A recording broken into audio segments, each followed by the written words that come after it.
নারায়ণগঞ্জের ২৫০০-এ ৩ বাড়িতে ডাকাতি, স্বর্ণালংকার সহ টাকা পয়সা লুট। এন৭১ টিভি নিউজ। নারায়ণগঞ্জের ২৫০০ উপজেলার পৃথক গ্রামে এক রাত্রে ৩ বাড়িতে ডাকাতির ঘটনা ঘটেছে। মঙ্গলবার ২১শে জানুয়ারি দিবাগত রাত্রের বিভিন্ন সময়ে ডাকাতির ঘটনা ঘটে। ওই রাত্রে অনুমান ২:৩০টার সময় উপজেলার হাইজাদি ইউনিয়নের রাইনাদি কলাগাছিয়া গ্রামের মোহাম্মদ মানিকের বাড়িতে ডাকাতির ঘটনা ঘটেছে। সশস্ত্র ডাকাত দল বাড়ির গেটের তালা কেটে এবং বসত বিল্ডিংয়ের কাঠের দরজা ভেঙে গৃহকর্তা মোহাম্মদ মানিক ৩০ ও তার স্ত্রীকে হাত পা বেঁধে মারপিটে আহত করে এবং প্রায় ৪ ভরি ওজনের স্বর্ণালংকার ও নগদ ১ লাখ টাকা লুটে নিয়ে যায়।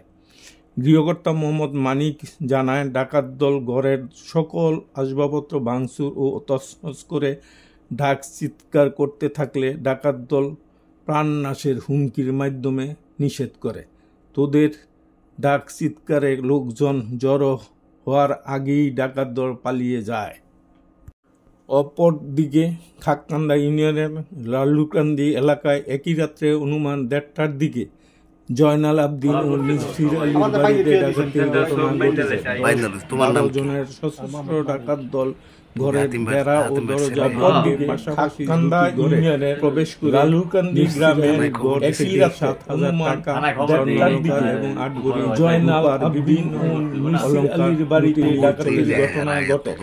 ১০-১২ জন জয়নালের ডাকাত দল ঘরের বেড়া ও দরজা ভেঙে পাশাপাশি দুটি ঘরে প্রবেশ করে মিসির আলীর ঘর থেকে নগদ ৭,০০০ টাকা, স্বর্ণালংকার এবং ৮ ভরি রূপার বিভিন্ন অলংকার লুটে নিয়ে চলে যায় এবং জয়নালের ঘর থেকে নগদ ১০,০০০ টাকা, একটি বাটন ফোন, একটি বিদেশি টর্চলাইট ডাকাতি করে নিয়ে যায়।